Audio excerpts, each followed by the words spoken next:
ശ്രീ കുരീപ്പുഴ ശ്രീകുമാറിൻ്റെ ഫാത്തിമത്തുരുത്ത് എന്ന കവിത.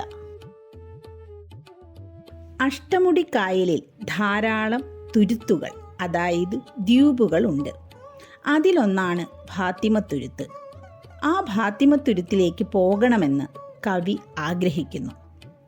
നിലാവുള്ള രാത്രിയിൽ കായലിലൂടെ വഞ്ചിയിൽ സഞ്ചരിച്ച് ആ നിലാവ് ആസ്വദിക്കണം. അവിടെയുള്ള പൂക്കളോട് മറ്റു പൂക്കളെപ്പറ്റി അന്വേഷിക്കണം. മാത്രമല്ല, രാക്കിളിയോട് ചേർന്ന് പാടുകയും വേണം. ധാരാളം മീനുകളുള്ള കായലിൽ സ്വപ്നം കണ്ട് പായൽമാലയണിഞ്ഞു പായുന്ന കൊപ്ലി മീനുകളുണ്ട്. കൊപ്ലിമീൻ ഒരു തരം മത്സ്യം. അവയെ പൂനിലാവാകുന്ന വല വിരിച്ച് ഇണക്കിയെടുക്കാൻ ഫാത്തിമത്തുരുത്തിലേക്ക് പോകണമെന്ന് കവിക്ക് മോഹമുണ്ട്. ഫാത്തിമത്തുരുത്തിൽ അനേകം മുള്ളുവേങ്ങകളെ കാണാം. ഒപ്പം തന്നെ മുന്നണിച്ചെടികൾ, അതായത് കമ്മ്യൂണിസ്റ്റ് പച്ചകളെയും കാണാം. ഈ മുള്ളുവേങ്ങകൾ മഴ പെരുമ്പറ കൊട്ടി മുന്നണിച്ചെടികൾക്ക് കഥ ചൊല്ലിക്കൊടുക്കുന്നു.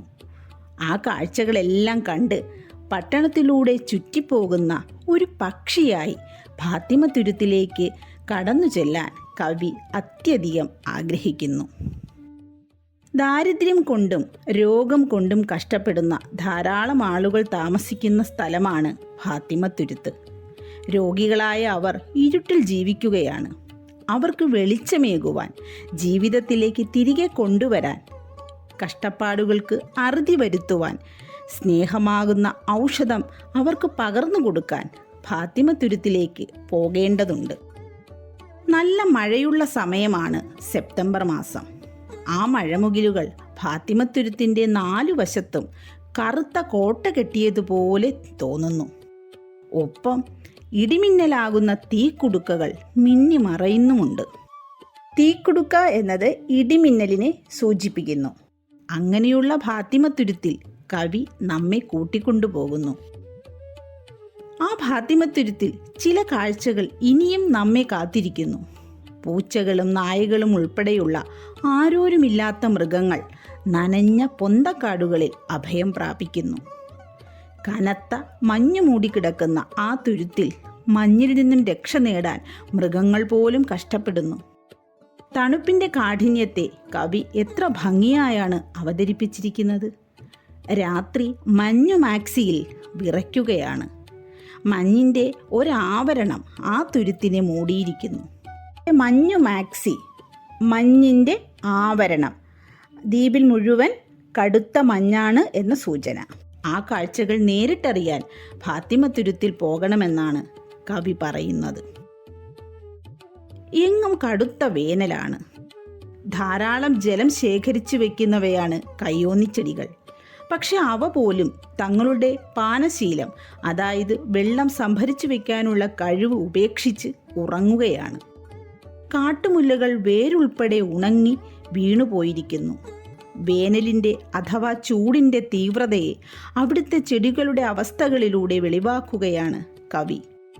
ഫാത്തിമത്തുരുത്തിലെ കാഴ്ചകൾ കാണാൻ നമ്മെയും ഒപ്പം കൂട്ടുകയാണ് കവി. ഇപ്രകാരം മഴക്കാലവും മഞ്ഞുകാലവും വേനൽക്കാലവും ഫാത്തിമത്തുരുത്തിൽ എങ്ങനെയെല്ലാം പ്രകടമാകുന്നു എന്ന് നമ്മെ കാട്ടിത്തരികയാണ് കവി. ഇനിയൊരു പ്രതീക്ഷയാണ് കവിക്കുള്ളത്. ആ പ്രതീക്ഷ കവി നമുക്കും പകർന്നു തരുന്നു.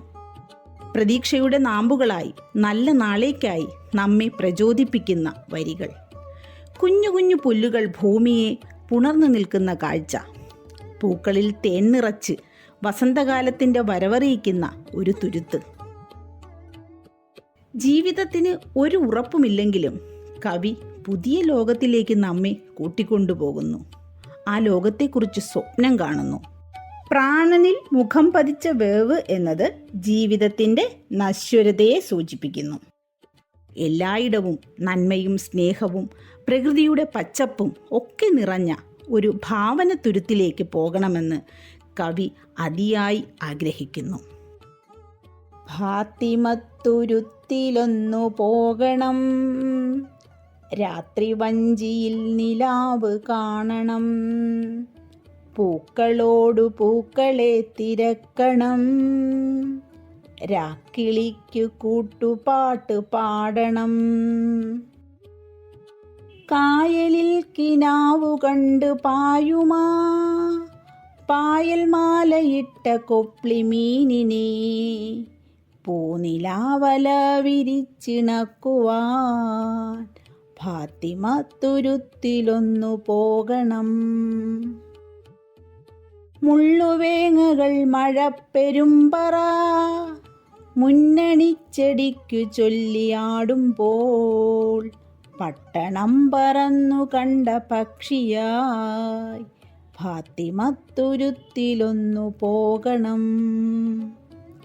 രോഗബാധിതർ കിടന്നലറുമാ കൂരകൾക്കു കൈവിളക്ക് നൽകുവാൻ ജീവിതൗഷധം നിറച്ച സ്നേഹമേ ഫാത്തിമത്തുരുത്തിലൊന്നു പോകണം.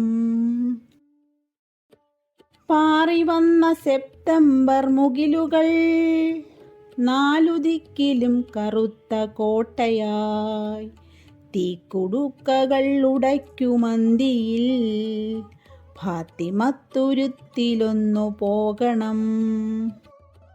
പൂച്ചകൾ അനാഥരായ നായകൾ കാത്തിരിക്കുമീർപ്പമുള്ള പൊന്തയിൽ രാത്രി മഞ്ഞുമാക്സിയിൽ വിറയ്ക്കുമ്പോൾ ഫാത്തിമത്തുരുത്തിലൊന്നു പോകണം.